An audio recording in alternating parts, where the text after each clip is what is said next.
everyone. Happy Easter. I miss you all so much. I was a little sad today knowing we didn't get to celebrate Easter this week at school together. Easter is one of my favorite holidays. I think I might even like it a little more than Christmas because it is such an amazing story. And then I got to thinking we could still share the Easter story together.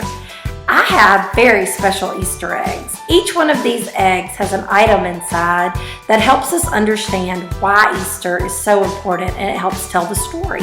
If you'd like to do the story with me, let's get started. Our first egg. In our first egg, we have a donkey. And the donkey is important because at the beginning of our story, Jesus is traveling into Jerusalem riding a donkey. The crowds are yelling Hosanna and they're waving palm branches and they're happy to see Jesus.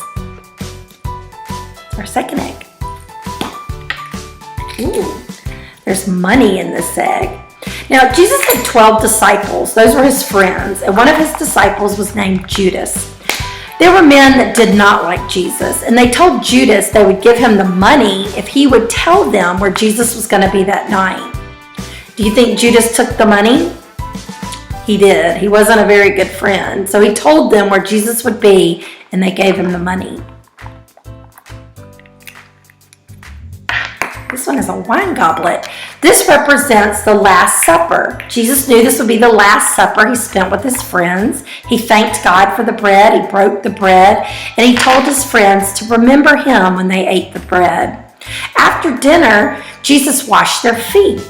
Now, Jesus didn't have to wash his friends' feet. Do you know why he did that?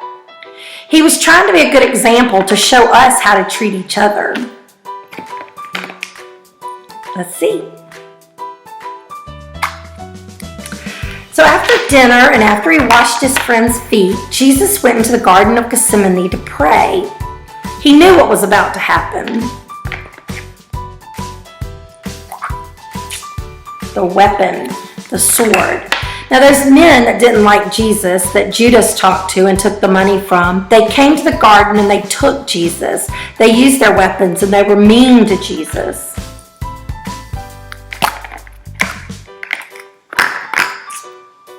And then after that, they put Jesus on the cross. And Jesus died on that cross.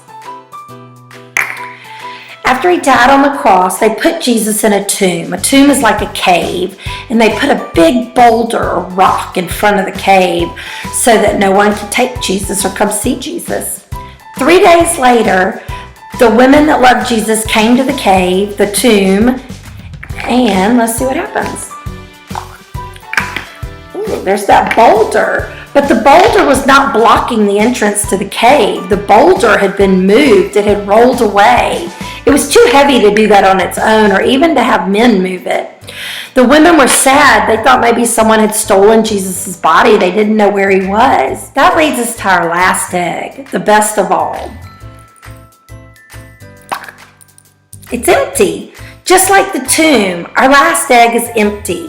And that is the gift of Easter, that Jesus died on the cross. He was buried in the tomb for 3 days, but on the third day he rose and ascended into heaven. The tomb did not hold Jesus. He is alive, and that is why we celebrate Easter. Happy Easter, Wildcats. We love you and miss you.